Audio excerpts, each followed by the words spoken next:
The existence of atoms has been proposed since ancient times. Around 2,500 years ago, Greek philosopher Democritus questioned himself, could an object be divided into smaller and smaller pieces forever? He believed that after a certain point we can't divide more. So there is a limit to the number of times an object could be divided. That indivisible single solid part was called atomos, so tiny that the human eye can't detect them. According to his idea, everything is made up of this indivisible matter and comes in infinite amounts of varieties like different shapes and sizes. Differences in shape and size determines the properties of matter. During the period of Democritus, an Indian philosopher, Archarya Kanad proposed the same concept, that an object cannot be divisible into smaller parts after a certain level, and that the indivisible tiny matter comes in different varieties. He named that tiny, smallest matter Anu.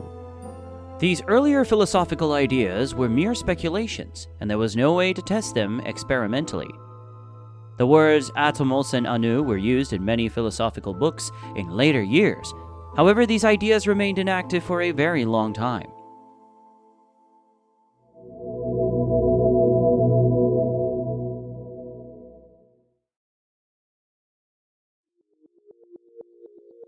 The atomic theory of matter was first proposed on a scientific basis by a British schoolteacher, John Dalton, in 1808. He proposed that all matter is made of atoms which are indivisible, with the smallest part being a solid sphere and massy particles. Every atom of a given element is the same as every other atom of that element. For example, in gold there are gold atoms, and all gold atoms in that element have the same size, mass, and properties. He also noted that the atoms of one element differ from the atoms of all other elements, meaning that there are various types of atoms, with each type having different properties such as mass, chemical reactions, boiling points, or melting points. A sodium atom is not the same as a carbon atom. He briefly explained the law of conservation of mass and the law of constant composition at atom level. In 1789, Antoine Lavoisier introduced the law of the conservation of mass, which states that mass is neither created nor destroyed during a chemical reaction. For example, if we add 8 grams of milk with 8 grams of coffee powder, we would get 16 grams of coffee. Here, the mass remains the same, conserved after the chemical reaction. The same concept was explained by Dalton using atoms. He stated that atoms cannot be created or destroyed. Since atoms cannot be destroyed, the same mass will remain after a chemical reaction. Now let's take 2 hydrogen atoms and 1 oxygen atom. The atomic mass of hydrogen is 1.00784, and for oxygen 15.999. So when combined, we will get a water molecule with a weight of 18.01468. This weight is the same for all water molecules. Hence, the total mass of all the atoms before the reaction must equal the total mass of all atoms after the reaction. Another important law that was easily explained by Dalton is the law of constant composition, or the law of definite proportions. This law states that when different elements are involved in a chemical reaction, they are always combined by a fixed ratio. For example, 1 gram of water always has 0.1 grams of hydrogen and 0.9 grams of oxygen. Therefore, the mass ratio of water is 1:9. This can be explained with the number of atoms. If we add 8 hydrogen atoms with 8 oxygen atoms, we will get 4 water molecules. Here, 1 water molecule contains 2 hydrogen and 1 oxygen atom. The remaining 4 oxygen atoms will be left over. So the water molecule's fixed ratio by atom is 2:1. These ratios are fixed and unchangeable.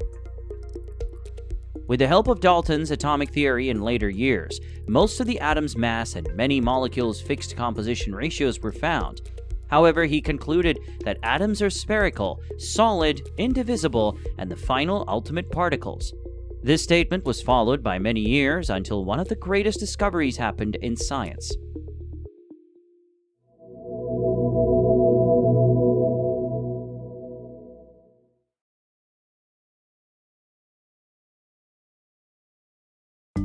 From the 1850s, scientists were studying cathode rays. Well, what are cathode rays? To produce cathode rays, the experiment starts with a low air pressure glass tube. An anode and a cathode are fixed inside the glass tube. Anodes and cathodes are called electrodes. The fixed anode and cathode are connected with a high-voltage battery. The anode is connected to the positive side of the battery, and the cathode is connected to the negative side of the battery. Normally, a complete electric circuit has a conductor, which is a connection between the negative terminal and positive terminals. But here, they used electrodes.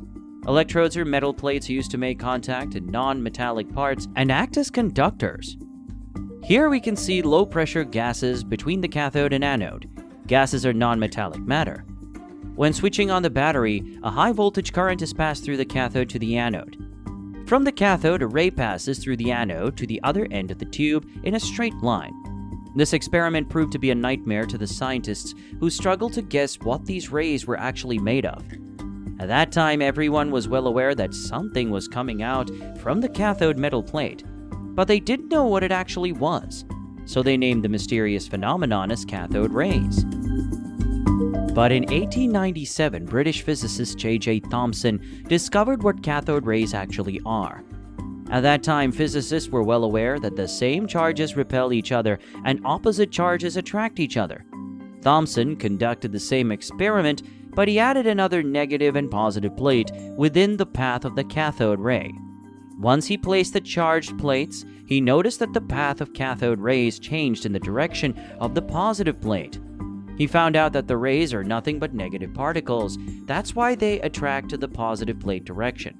So he concluded that if negative particles were coming from the cathode, the atom should contain negative particles. He named those particles as electrons. With the result of his many experimental observations, he proposed an atomic model called the plum pudding model, which had negatively charged electrons embedded within a positively charged soup, or simply electrons floating within a sea of positive charge. This is because opposite charges attract each other, and so electrons, which are negatively charged, stick with positively charged fluid. Negatively charged electrons and positively charged soup together make an atom of neutral charge. Even though Thompson was the first to discover a subatomic particle, physicists and chemists further investigated and questioned this model.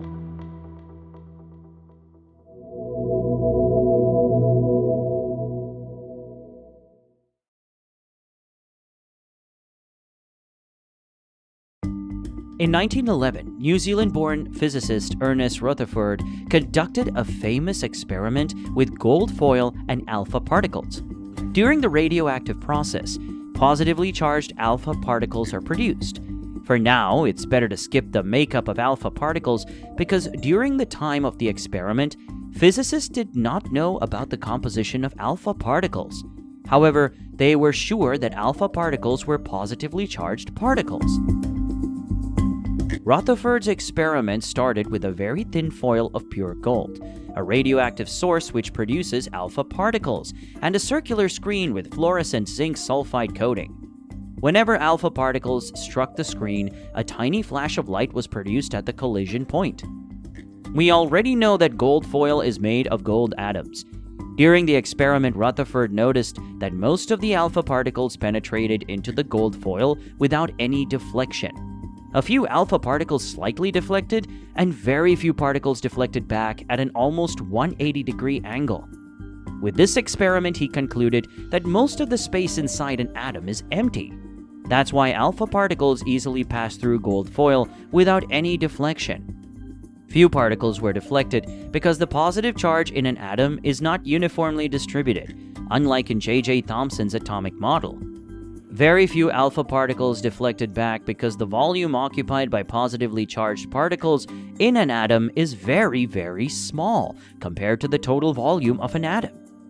Here again, we need to consider that because the same charges repel each other, when a positively charged alpha particle hits the positively charged particle of an atom, it is repelled and deflected. Over years of experiments, Rutherford proposed his atomic model. The positively charged particles and most of the mass of an atom is concentrated in an extremely small volume, which he calls the nucleus, with negatively charged electrons surrounding it. He also claimed that those electrons revolve around the nucleus at a very high speed in a fixed circular path. This is similar to the planetary model. The Sun is the nucleus, The planets are electrons. His atomic model gave a perfect understanding of atoms. But the real problem came with James Clerk Maxwell, who was well known for his work on electromagnetism. According to his theory, an accelerating charged particle emits energy in the form of electromagnetic radiation. Electrons orbit around the nucleus in a circular path. Circular motion is an accelerating motion because circular motion continuously changes its direction or velocity. If a particle continuously changes its direction, it cannot be in constant motion. Therefore, circular motion is an accelerated motion. As we already saw, according to Maxwell, an accelerated charged particle emits electromagnetic radiation. So the electron is a charged particle, and when it accelerates, it must continuously emit electromagnetic radiation. Within a fraction of a second, it falls into the nucleus.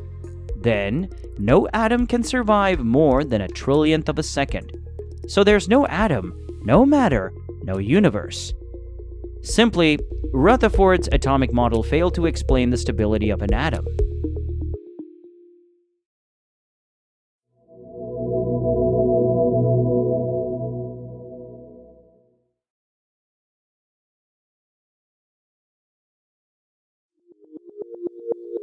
In order to explain the stability of an atom, Niels Bohr came up with a new model. Bohr's model of the atom comes with 4 postulates. The first one was to explain the stability of an atom. Even though an electron orbits in a circular path with the accelerated motion, it does not lose any energy because it moves in a fixed energy state or fixed circular path where electrons cannot lose energy. These are called orbits or shells. The first shell closest to the nucleus is n is equal to 1. The second shell is n is equal to 2. The third shell, n is equal to 3, and so on. They can also be called k, l, m, n, etc. Electrons cannot occupy orbits between these discrete ones. The number of electrons in these fixed orbits is determined by the shells. The first inner shell can hold up to 2 electrons, second shell up to 8 electrons, the third shell up to 18 electrons, and next level shells can hold even more. Bohr derived the mathematical formula for finding the number of electrons that can hold in different shells as 2n squared. For example, if we want to find the number of electrons that can be held in the fourth shell, we just need to apply n is equal to 4 in this formula. So we get the answer, 32. It means the fourth shell can hold up to 32 electrons.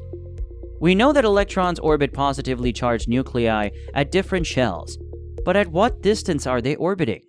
This is where the second postulate of Bohr's atomic model comes in: radius of orbit. He derived an equation to find the shell radius from the center. For our understanding, we will look at the equation in simple terms. Bohr's atomic radius is equal to 0.53 n squared divided by z angstrom. Here, n means shell number, z is the atomic number of an atom, or how many positively charged particles are present in an atom, simply known as protons. For example, in a hydrogen atom, there is only one positively charged particle. So the atomic number of a hydrogen atom is 1. Angstrom is a unit to measure distance. 1 angstrom is equal to 10 to the power of minus 10 meters, or 0.1 nanometer. From this equation, we can find at which distance the electron orbits. If we want to find the radius of the first shell of a hydrogen atom, we simply put the values in.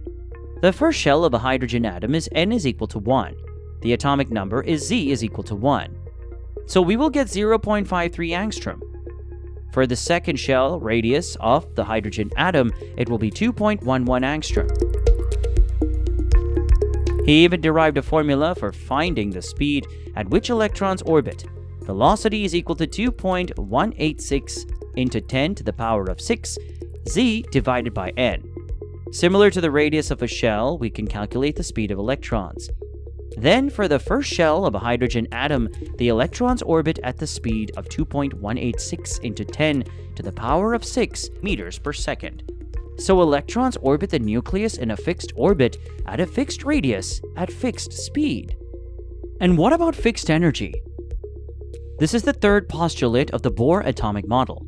Once he derived a formula for velocity of an electron, then it was easy to find the total energy of an electron by adding the kinetic and potential energies of an electron.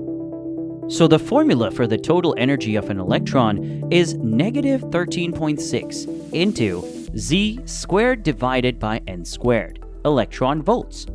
So for the hydrogen atoms, the first shell's electron has minus 13.6 electron volts, the second shell has minus 3.4, the third shell minus 1.5, the fourth shell minus 0.85, the fifth shell minus 0.54, and so on. So the energy of electrons in atoms is quantized. Quantized means the first shell has energy of minus 13.6 electron volts. It can be minus 13.7 or minus 13.5 as it is fixed. It will be the same for all hydrogen atoms which exist in our universe. But his fourth postulate states that electrons can lose or gain energy. How is that possible? To understand this, we need to travel back to the time of James Maxwell. He said that when charged particles move, they emit alternating electromagnetic radiation. This radiation is characterized by the properties frequency and wavelength. Radiation is nothing but electromagnetic waves. These waves come in different lengths, shorter to longer wavelengths. Regardless of the wavelength, in a vacuum it always travels at the same speed, 300,000 kilometers per second, and doesn't require any medium to travel through. Based on its wavelengths, radiation is divided into different categories: radio waves, microwaves, infrared visible light, ultraviolet X-rays, and gamma rays. Humans can see only a certain range, 380 to 740 nanometers of wavelengths, which we call visible light. As we already know, visible light has different colors because different wavelengths of visible light gives different colors. If we pass a beam of sunlight through a prism, we can see the output of the color range starting from red to violet. Each part of visible light's wavelengths has a color that we call the visible light continuous spectrum. So ordinary white light consists of all the wavelengths in the visible range. But the mystery continued for a long time. When white light passes through gases, the output doesn't come with a continuous spectrum. It comes as a line spectrum. For example, when the white light enters hydrogen gas, the outcome is only certain patterns of color such as red, green, blue, and violet. This means that something in the hydrogen atom absorbs the remaining wavelengths. But which part of the atom absorbs this radiation? Since the early decades, light has been known as waves and consists of energy. But later, the photoelectric effect proved that light is also a particle. They named it a photon. Of course, light is a wave, but also expresses particle features. So there was no clear winner in the debate of whether light is a wave or particle. It has dual features, meaning electromagnetic radiation acts like both waves and particles, which we call wave-particle duality. Now we come to the Bohr model of hydrogen atom. Electrons orbit in a natural orbit, but when they gain energy, they jump from a lower orbit to a higher orbit. What does that mean?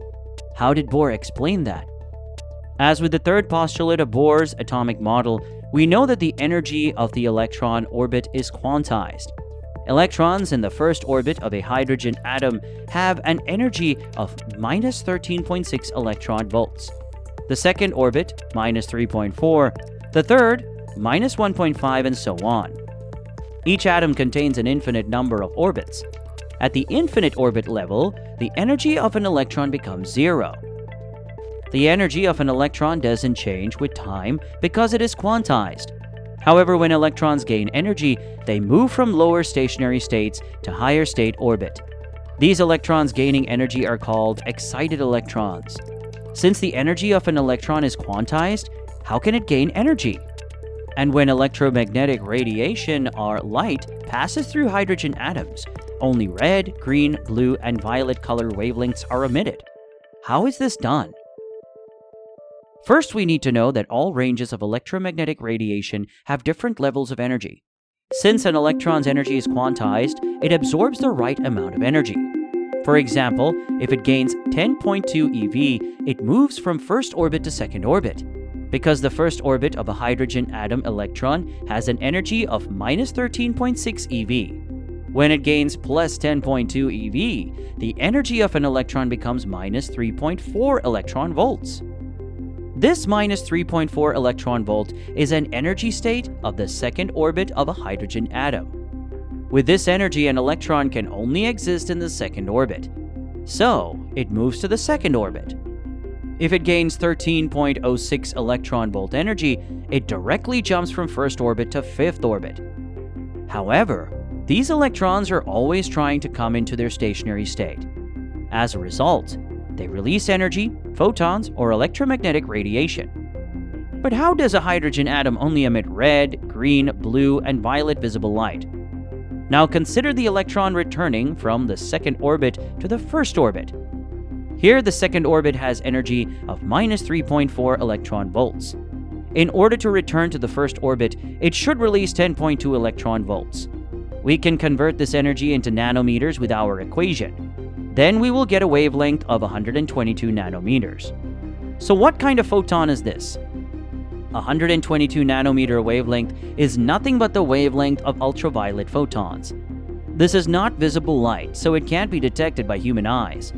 But there is also a hydrogen atom that emits visible light photons. We know that as the hydrogen emission line spectrum. If an electron in a hydrogen atom returns from the third orbit to the second orbit, it emits energy of 1.9 electron volts. This energy is a photon with a 654 nanometer wavelength. It is a visible light photon of a red color. Similarly, returning from the fourth to second orbit, it emits visible light photons of 488 nanometer wavelengths, which are greenish blue. From the fifth to second orbit, it's 435 nanometers, which is deep blue. Sixth to second orbit, it's 412 nanometers, which is violet color. With its energy difference, we can calculate all other possibilities, but these are only visible light photons emitted by hydrogen atoms. That's why we get these four colors of visible light line spectrum when electromagnetic radiation passes through hydrogen atoms. It means that orbits are quantized, the energy is quantized, the velocity of an electron is quantized. The position of an electron is quantized, and the radius of the electron's orbit is quantized. This is the Bohr atomic model of the hydrogen atom. Even though he couldn't explain atoms with more than one electron, this model was easier to understand. In 1917, protons were discovered by Ernest Rutherford. He also predicted that atoms should contain neutral particles which are responsible for a certain amount of atomic mass, but he failed to prove this. However, his student discovered them several years later. In 1932, the neutrally charged particle, the neutron, was discovered by Sir James Chadwick. So all subatomic particles were discovered. An atom contains a nucleus, which is the combination of protons and neutrons, with electrons orbiting around the nucleus. Protons have positive charge, electrons have negative charge, and neutrons have no charge. The number of protons determines the kind of atom.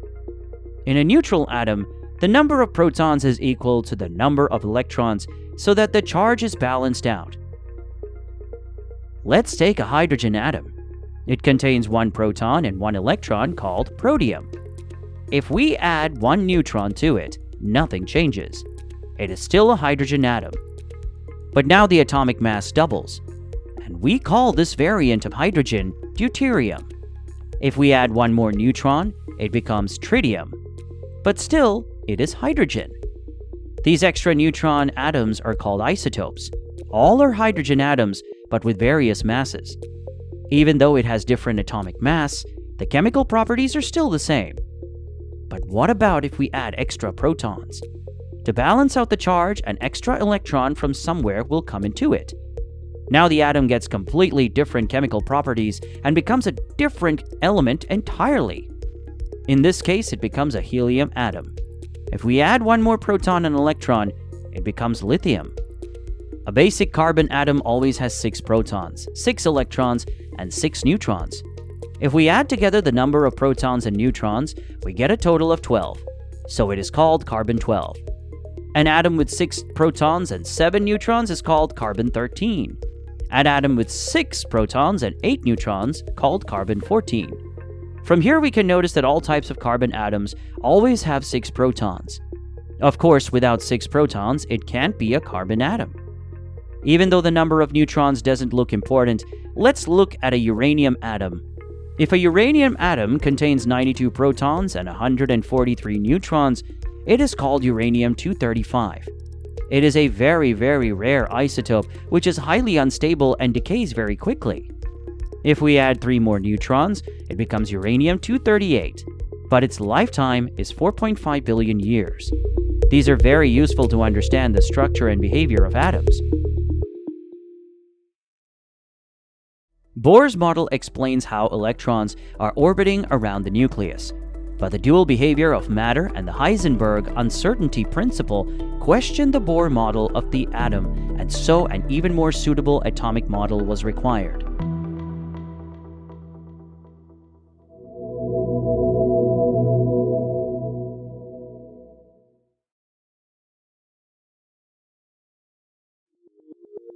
In 1924, French physicist de Broglie proposed that every matter should also exhibit dual behavior like electromagnetic radiation, meaning both particle and wave-like properties. According to him, every object in motion has a wave character, but differences depend on the mass. Even we humans have wave behavior, but the wavelength is too short, which cannot be detectable. The subatomic particles are tiny and too small in mass, so their wave natures are experimentally detectable. In 1927, German physicist Werner Heisenberg proposed the uncertainty principle. It states that it is impossible to determine simultaneously the exact position and exact velocity of an electron. For example, if we want to detect something, light is the key, and light means photons. But when a photon collides with an electron, it would change the energy of the electron. We already saw that in Bohr's model. When an electron absorbs a photon, it moves into a different energy state. In this scenario, we would be able to calculate the position of the electron, but this will affect the velocity of the electron. The principle is only applicable for the motion of microscopic objects and negligible for macroscopic objects. Bohr's atomic model determined the exact velocity and position of the electron. But the Heisenberg uncertainty principle is true, and it rules out the existence of a definite fixed path of electrons. So, according to the wave nature of matter and uncertainty principle, scientists introduced a new concept of electron orbit, that is, probability.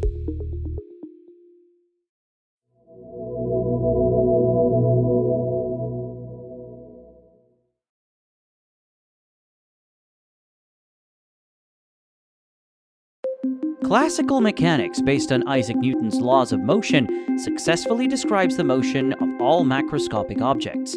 However, it fails when applied to microscopic objects, like electrons and atoms. The classical mechanical model ignores the wave-particle dual nature of matter, especially subatomic particles, and the uncertainty principle.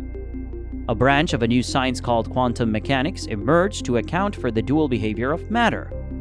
Quantum mechanics was developed independently by Werner Heisenberg and Erwin Schrödinger in 1926. Quantum mechanics is, at its basis, founded on complex mathematical explanations. So let's dive into the quantum model of atoms. We can measure the location of a particle, but when it is in a wave form, how can we measure that location? If an electron is a wave, it doesn't exist in a particular location, as a single electron is spread out throughout the entire atom. But how does an electron spread out through an entire atom? We already know that every matter in motion has a wave nature, but it depends on their mass. For easy understanding, let's take the de Broglie wave behavior formula. Lambda is equal to Planck's constant divided by mass times velocity. Here, consider a baseball which travels 40 meters per second, and its weight 0.15 kilograms. If we want to find out the wave nature of a baseball, we just need to put its values in this formula. So we will get a wave nature of baseball that is just 10 to the power of minus 34 meters. At this level, it is simply undetectable. But for an electron, it will be 10 to the power of minus 10 meters because electrons have a mass of 9.1 into 10 to the power of minus 31 kilograms. Since the size of a hydrogen atom is 10 to the power of minus 10 meters and it has only one electron, an electron can spread out throughout the entire atom. So according to the quantum model, electrons orbiting the nucleus in a waveform make a cloud shape called electron clouds. Within that cloud, an electron can be anywhere. But at the time of your measurement, only you can know about the exact location of that electron. While trying to make measurements of an electron's position, its wave nature collapses and becomes a particle because you disturbed its motion. Due to the Heisenberg uncertainty principle, it is impossible to know for a given electron both its position and velocity. Since electron velocity is related to electron energy, it is very necessary to find its velocity and position at the same time. But nature has prevented us from finding the exact location and speed of a subatomic particle at the same time. So scientists come to the conclusion that since we can't find its exact location, we can make a probability prediction. If we understand what probability is, we can understand the state of subatomic particles. For example, lock your friend in a dark room where a circle is drawn in the center of the room. Since it's dark, he can't see where the circle is. When you open the door, you notice that he was standing near the circle. The next time he was standing in the corner of the room. And each time you noted his location, after 100 of these observations, you notice that most of the time he was standing near the circle. So his average position is approximately around and near the circle. It is similar to an electron's position in an atom. Schrödinger's equation tells us that when you measure the position of an electron, most of the time it is observed at a particular distance from the nucleus. According to Niels Bohr, the first orbit radius is 0.53 angstroms. The Schrödinger equation also says that 90% of the time an electron can be measured at 0.53 angstroms, but the remaining 10% of time it can be either below or above 0.53 angstroms. This probability is called orbital. It is not a fixed orbit as Bohr said. Its probability and an electron can be anywhere around the nucleus at the same time because of its wave nature. It means that finding an electron's exact location is impossible, but the probability says that 90% of the time an electron is to be a particular radius from the nucleus but can be found anywhere in this radius. We can only know an electron's location when measuring it, but before measurement, it can be anywhere around the nucleus. This model is called the quantum model of an atom. Even though we can't tell the electron's exact location, it is believed to be the final atom model because this is a restriction of nature and humans can't do anything with it. This is the beauty of the quantum world.